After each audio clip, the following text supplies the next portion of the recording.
El Señor les bendiga. Qué enorme bendición estar de nuevo aquí con todos ustedes, con el deseo maravilloso de compartir de nuevo este espacio que se llama la Escuela de Jesús, un lugar donde usted y yo nos encontramos en la presencia de Dios para estudiar juntos este maravilloso libro que se llama la Biblia e instruirnos en sus grandes doctrinas y enseñanzas. De ahí que todos ustedes sean muy bienvenidos esta noche a este su espacio que es la Escuela de Jesús. Con una inmensa ilusión estábamos esperando este momento, esperando de alguna manera preparar algo especial cada día para ustedes, pues ustedes son la razón por la que nosotros trabajamos y estamos aquí en la Escuela de Jesús, cada día estudiando, haciendo nuevas cosas. Cada día nos acompañan nuevos hermanos que enriquecen nuestro trabajo en todos los aspectos, comenzando por el educativo, desde luego de la presentación y todo lo demás. Aquí estamos para ustedes en esta hora. Pero vamos a presentar nuestro programa esta noche a la presencia de Dios. Vamos a orar para que sea el Señor el que nos dirija, el que nos guíe y que podamos disfrutar de toda esa especial bendición del Señor. Ustedes allá, nosotros aquí. Invocamos el nombre del Señor Jesús. Soberano Señor Jesús, le damos gracias. Es una inmensa bendición, mi Dios, acercarnos a ti por la fe.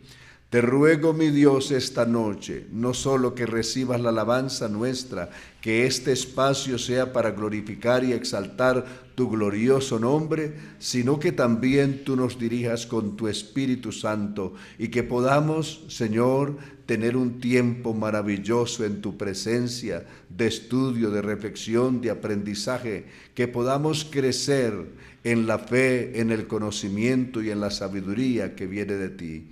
En el nombre poderoso de Jesús oramos en esta hora. Amén. Muy bien, hermanos y amigos, quiero decirles que tenemos esta vez una expectativa tremenda porque iniciaremos un recorrido a través de una de las cartas teológicas más importantes en la historia del cristianismo, que es nada menos que la carta a los romanos. Vamos a iniciar ese recorrido maravilloso a través de esta carta y hoy tenemos pues una breve introducción, como es normal, acerca de esta carta, acerca de la biografía del autor de esta carta, que fue Saulo de Tarso y posteriormente conocido como Pablo, de tal manera de que tenemos una temática bien interesante esta noche, pero quiero dejarles en este momento con nuestro hermano Bram, que también nos tiene sus palabras de saludo y aparte de saludarnos nos va a compartir una hermosa lectura de la palabra del Señor. Hermano Bram, una inmensa bendición compartir con usted este espacio. Que el Señor le bendiga y bienvenido. Amén. Dios les bendiga a todos grandemente a este programa. Bienvenidos. Realmente es una bendición para nosotros poder volver a compartir este espacio y enriquecernos, hermano. Usted y yo sabemos que esto nos enriquece y de paso, pues obviamente invitarle para que pueda usted estar bien atento, conectado, que podamos compartir el mensaje a otros. Esto es bien importante en la Escuela de Jesús. Ya habían unos por ahí, hermano Antonio, preguntando cuándo era la Escuela de Jesús nuevamente. Y bueno, hoy arrancamos, como decía el hermano Antonio, y con uno de los libros que pudiéramos decir más importantes en el Nuevo Testamento, y como lo decía nuestro hermano, ya que es una carta que realmente trata temas de mucha profundidad teológica, y entre ellos como la justificación por la fe y obviamente presentando a Cristo y la ley, y que Cristo está por encima de todo esto. Y bueno, pero ya vamos a ver a profundidad todo esto. Lo importante para todos es que podamos, hermanos, tener incluso donde anotar, que podamos repetir también la clase. Ahí vamos a estar entonces con la ayuda del Señor. Pudiéramos iniciar entonces en esta noche con la lectura de Romanos 1, verso 1, desde el 1 al 17. Voy a leer la Reina Valera del 60, voy a iniciar con esta versión De todas maneras, recordemos que vamos a estar tocando varias versiones. La idea no es casarnos con una sola, porque muchas veces un texto lo entendemos en otra versión. Entonces dice así la palabra del Señor: Pablo, siervo de Jesucristo, llamado a ser apóstol, apartado para el evangelio de Dios, que él había prometido antes por sus profetas en las santas escrituras acerca de su Hijo nuestro Señor Jesucristo, que era del linaje de David según la carne, que fue declarado Hijo de Dios con poder según el Espíritu de santidad, por la resurrección de entre los muertos, y por quien recibimos la gracia y el apostolado para la obediencia a la fe en todas las naciones, por amor de su nombre, entre las cuales estáis también vosotros, llamados a ser de Jesucristo. A todos los que estáis en Roma, amados de Dios, llamados a ser santos, gracia y paz a vosotros de Dios nuestro Padre y del Señor Jesucristo.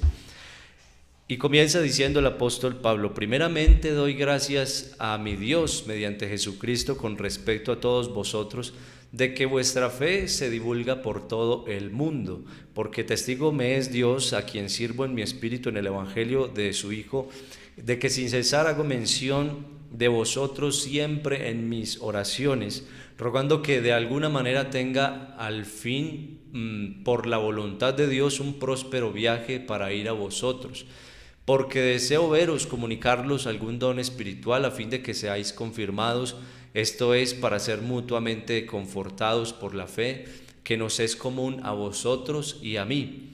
Pero no quiero, hermanos, que ignoréis que muchas veces me he propuesto ir a vosotros, pero hasta ahora he sido estorbado, para tener también entre vosotros algún fruto como entre los demás gentiles. A griegos y a no griegos, a sabios y a no sabios soy deudor.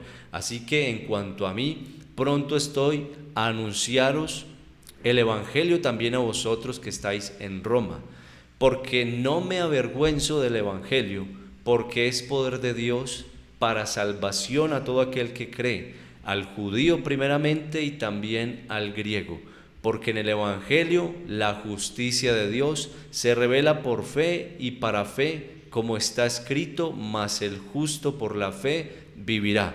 Amén. Entonces hasta ahí dejamos la lectura, esta lectura inicial. Recordemos que este primer recorrido es más una introducción, pero queremos poder iniciar profundizando en este texto.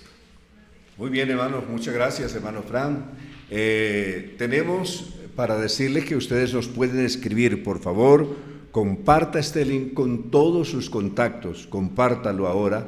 Vamos a iniciar tal vez el estudio más importante que se haya hecho en la Escuela de Jesús, de tal manera de que este recorrido resulta muy importante y es bueno que usted a sus amistades les comparta, por favor, que ellos también puedan unirse a este estudio, a esta bendición que Dios nos dará en este recorrido que vamos a hacer, que es bien interesante.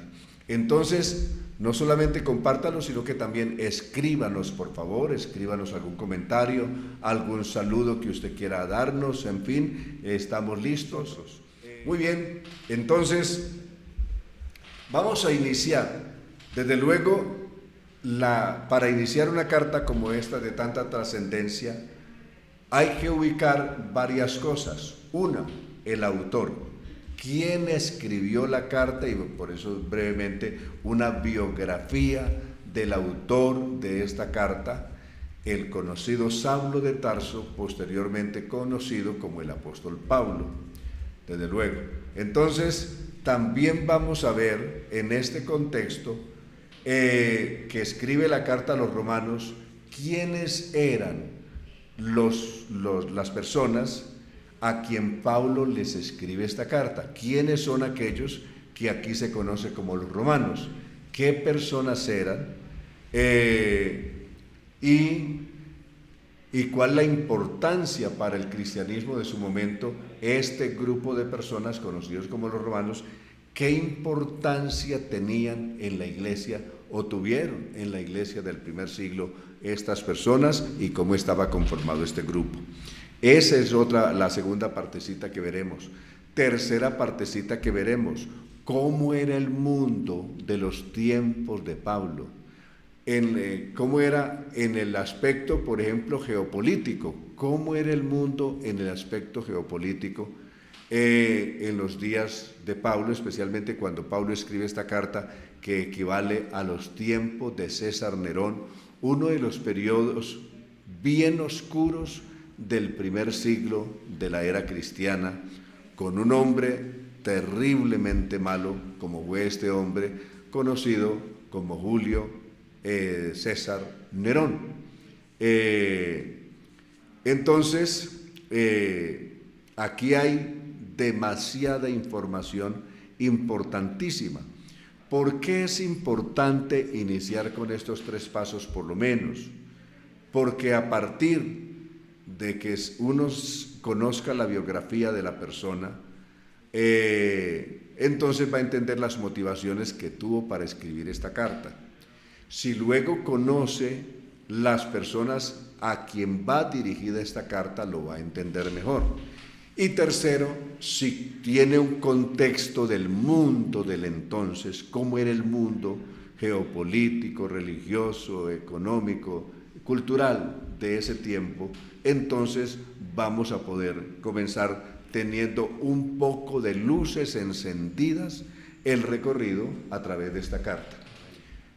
Conociendo las personas, en el caso de los romanos, uno se va a dar cuenta qué necesidades espirituales importantes tenían ellos, si en ellos existía alguna confusión, si existía alguna indefinición doctrinal, y eso se convierte en una motivación para el apóstol, para Pablo, escribirles a ellos tan trascendental carta, que comienza dando una tremenda definición acerca de Jesucristo en su humanidad y de Jesucristo en su divinidad.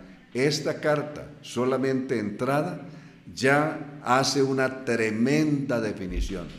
Presenta a Cristo en su humanidad como descendiente del rey David, pero luego la resurrección demostró que aquel descendiente de David era mucho más que simplemente un humano, y demostró por la resurrección de entre los muertos que era el Dios mismo, que era el mismo Dios que había venido a salvarnos.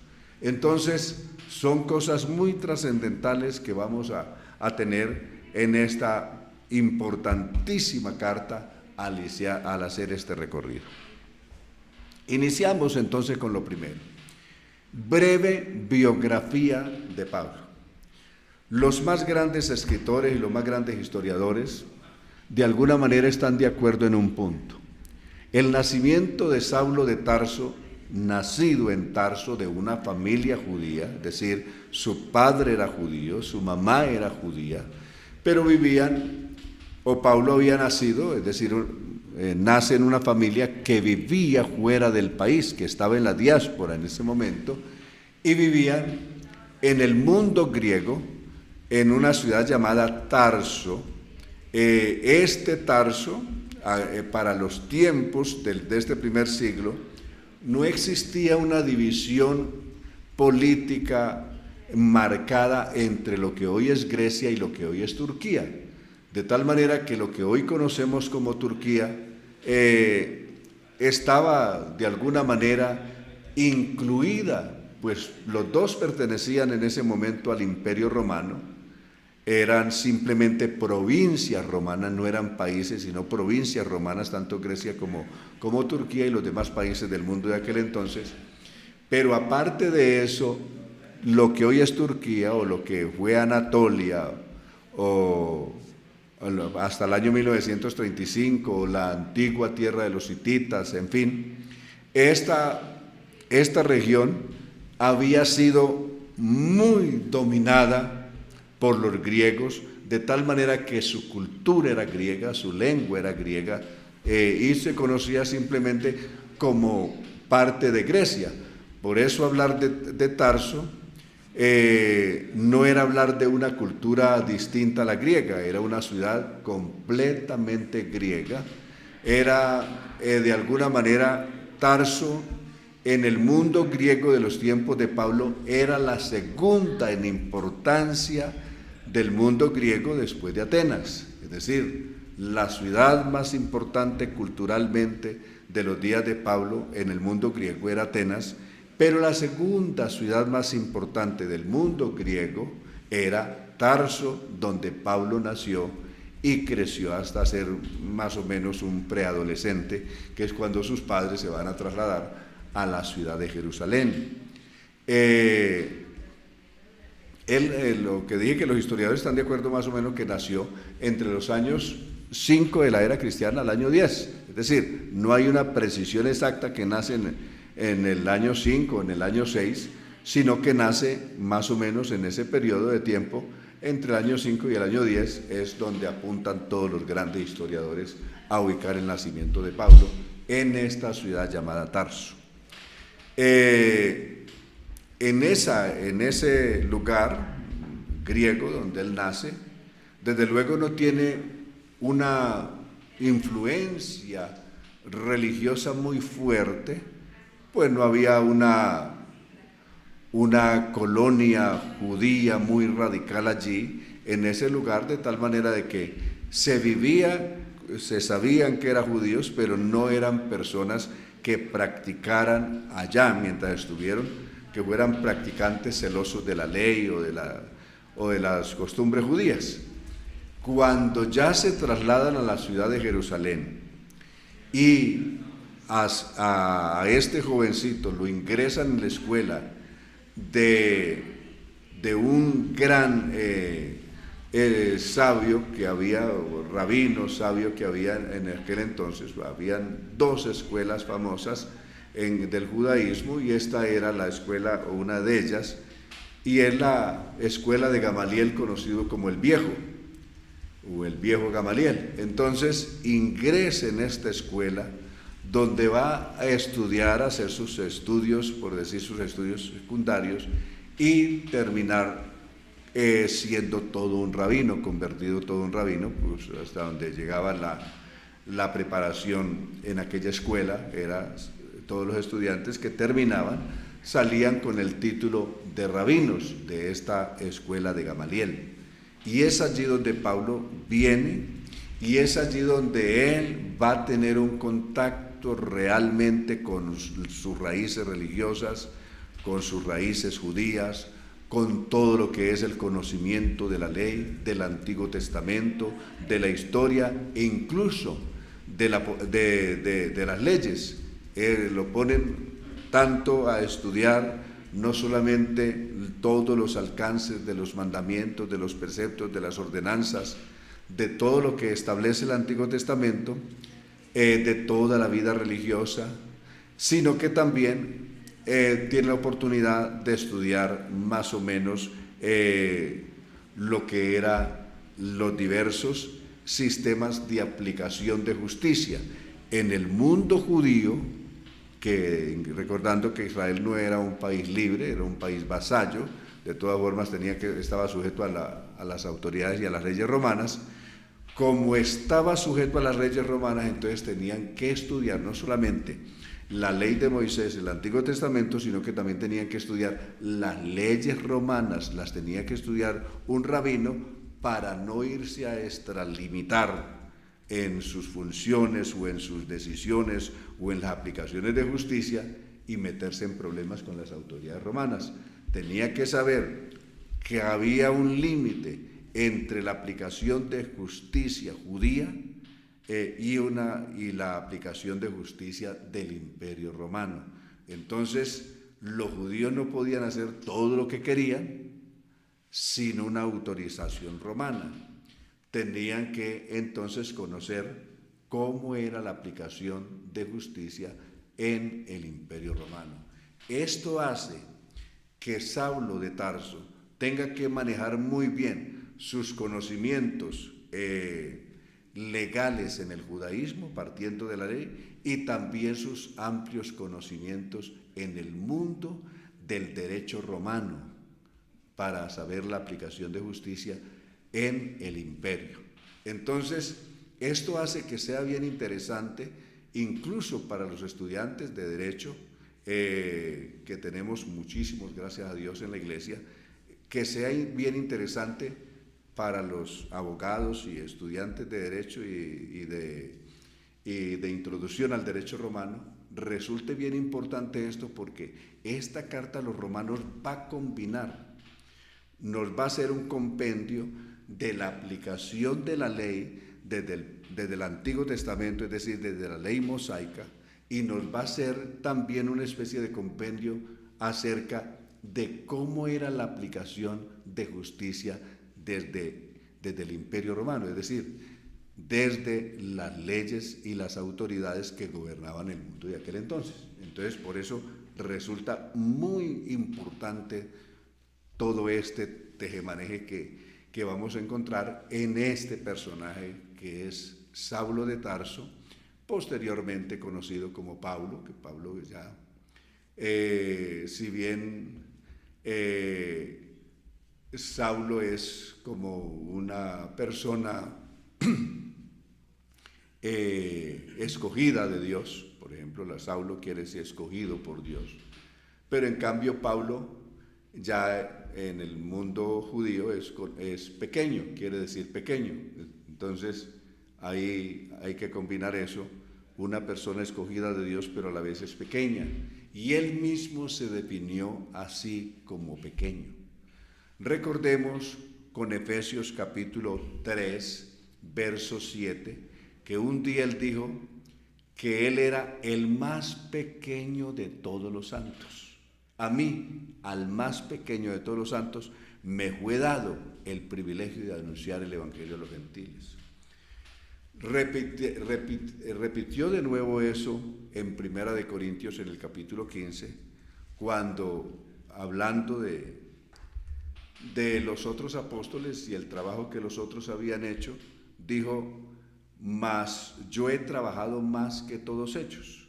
Pero antes había dicho que había aparecido, que el Señor en su resurrección le apareció a Cefas, que le apareció a los 11, que después apareció a más de 500 hermanos, y al último de todos, como a un abortivo, me apareció a mí, que soy el más pequeño de todos. Es decir, de todos los apóstoles se definió él como el más pequeño.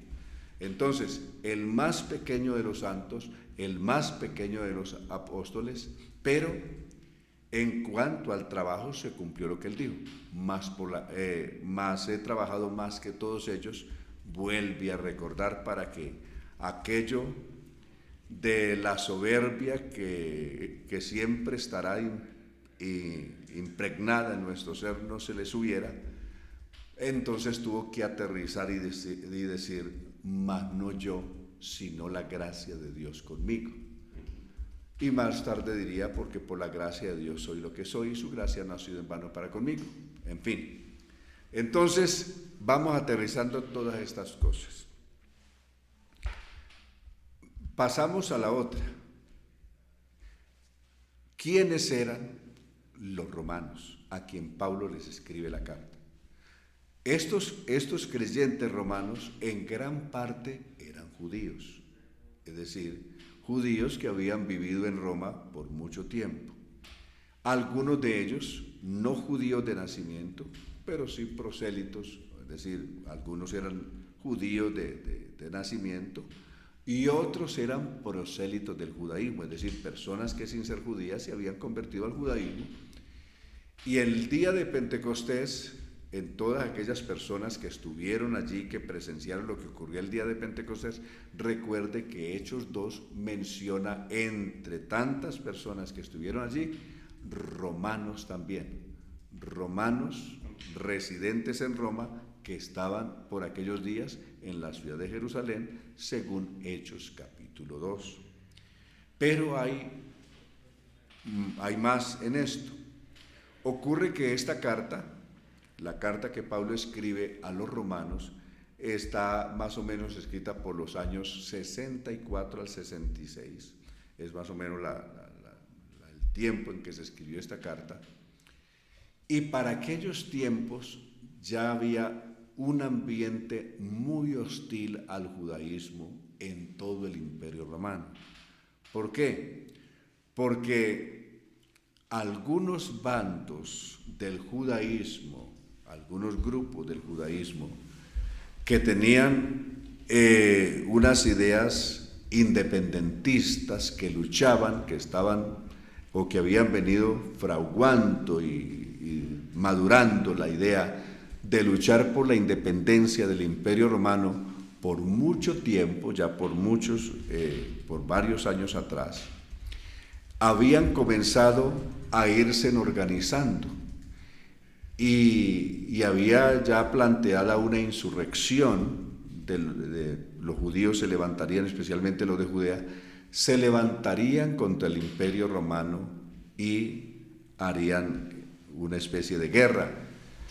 Entre los años 62 en adelante hay todo ese ambiente pesado, con intrigas permanentes, con una incomodidad por parte de las tropas romanas y también por parte de los judíos, que ya no querían someterse al Imperio Romano, y eso fue calentando el ambiente para la famosa guerra judío-romana que estalló en el año 66, es decir, en el año en que Pablo termina esta carta, estalló la famosa guerra judío-romana, que fue hasta el año 72. Esto fue brutal lo que pasó en ese tiempo. Para los judíos fue terrible. Entonces, y para los romanos también. En ese ambiente, mientras se daba ese ambiente pesado de judíos en contra de los romanos, ¿qué pasó? Algunos judíos que vivían en Roma, entonces tenían que, de alguna manera, los que no eran convertidos, mostrar su lealtad al Imperio Romano. Es decir, tenían que mostrarse más leales al Imperio Romano, es decir, como queriéndole decir al imperio que ellos no estaban comprometidos con los judíos que habían en Judea, sino que ellos estaban del lado del Imperio Romano. Por este mismo tiempo estamos hablando de estos años 64, estamos hablando de Flavio Josefo, aquel gran historiador judío, que por este año, entre los años 62 al año 64, él está en Roma, pertenecía a una familia judía muy adinerada, y su gran sueño era estudiar en Roma porque él admiraba a los romanos. Y había viajado a Roma y estaba estudiando allí. Hacia el año 66, cuando comienza la guerra judío-romana, Flavio Josefo regresa a Judea, regresa a Jerusalén, y las autoridades, especialmente el concilio de Jerusalén, lo nombró como general de las tropas judías para que le hiciera frente a las tropas romanas que en aquel entonces estaban a cargo de un gran comando romano que tenía operaciones en Siria, y desde Siria entonces hacían control las autoridades romanas del estado de Judea.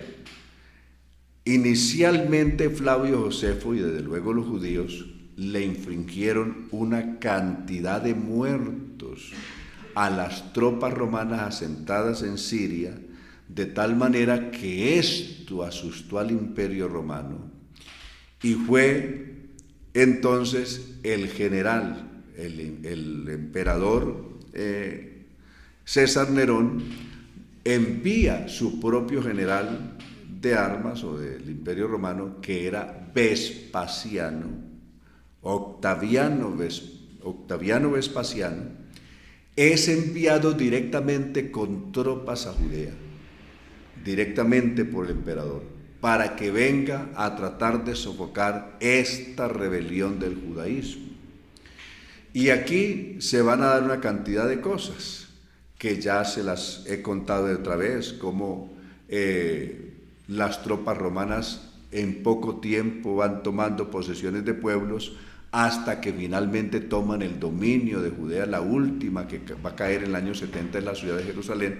Pero antes que cayera Jerusalén, en el año 68, a principios del año 68, las tropas que comandaba Flavio Josefo del judaísmo, gran parte de sus tropas se rindieron, otros los mataron, y Flavio Josefo termina escondido con unos 40 hombres en una cueva en la región de Galilea, donde posteriormente se tienen que rendir a Flavio Vespasiano.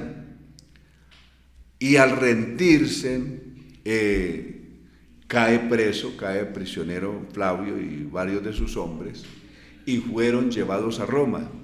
Pero en el recorrido hacia Roma tuvo cercanía con Flavio Vespasiano, y le dio una especie de profecía, decirle: dentro de un año, por este tiempo, usted será el gran emperador romano. Y esto halagó mucho a Flavio y le creyó a este prisionero que eso sería un hecho. Y en efecto, en el año 68, a principio del año o hacia junio de ese año, va a morir, muere César Nerón, por pedido del mismo, que le pidió a su guardaespaldas que le enterrara un puñal y lo matara, porque ya se vio perdido, ya había tenido que abandonar el palacio real y todo esto.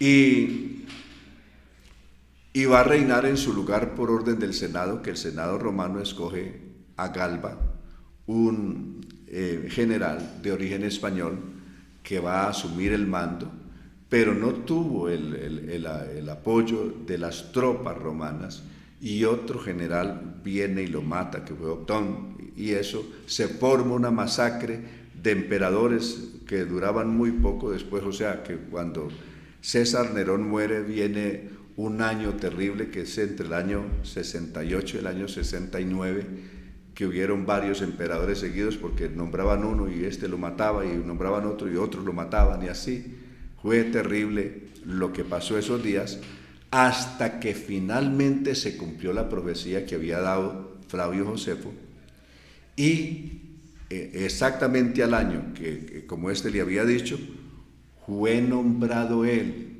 por el Senado, y con el acuerdo de los generales romanos, de que éste fuera elegido como emperador, y llegó a ser entonces Flavio Vespasiano, el gran emperador romano. Cuando llegó eso y se cumplió la profecía, entonces este emperador adoptó como hijo a Flavio Josefo. Por eso le dio el título de Flavio, porque era la dinastía flaviana, y por eso, porque él no se llamaba así, no se llamaba Flavio Josefo, no tenía el título de Flavio, porque eso era un título de la realeza.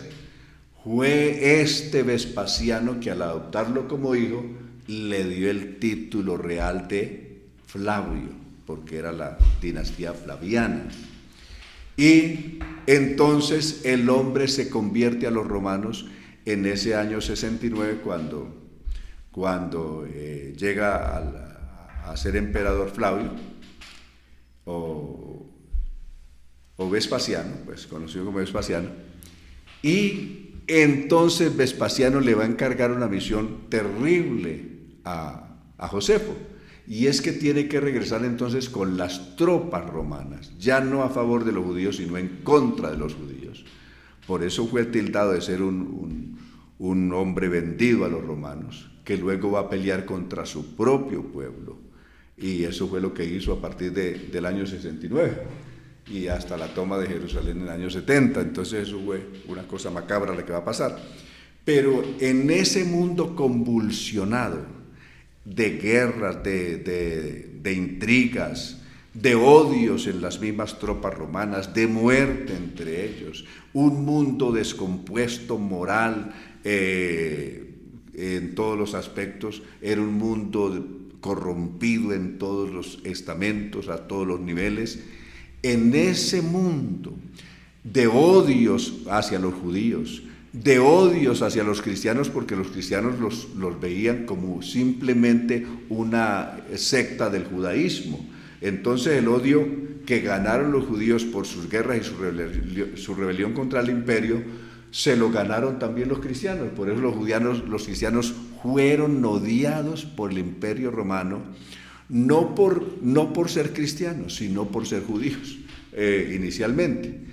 Por eso más tarde van a tratar de comenzar a demarcarse y a mostrar un distanciamiento entre los judíos y los cristianos, que a la postre no sabemos si fue bueno o fue malo, pues las consecuencias de todas formas fueron nefastas para unos y para otros.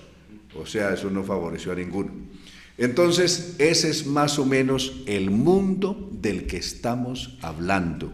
Ese es el mundo geopolítico, el mundo histórico, el mundo romano, a quien va a llegar esta carta trascendental, el tratado teológico más importante que se haya escrito en toda la historia del cristianismo, es esta carta a los romanos, que tiene, como pueden ver, una cantidad de matices bien interesantes, históricos, políticos, legales, en fin. Y aquí es donde va a estar lo bien interesante. Amigos de la Escuela de Jesús, muchísimas gracias por preferirnos, por estar con nosotros. Que el Señor los bendiga grandemente a todos y a todos los hermanos que han participado y que están ahí colaborando para la producción de nuestro programa. Un agradecimiento enorme y que el Señor les bendiga grandemente. Nos vemos en la próxima oportunidad, queriendo Dios, el próximo miércoles. Dios les bendiga a todos. Recuerden, los amamos en Cristo.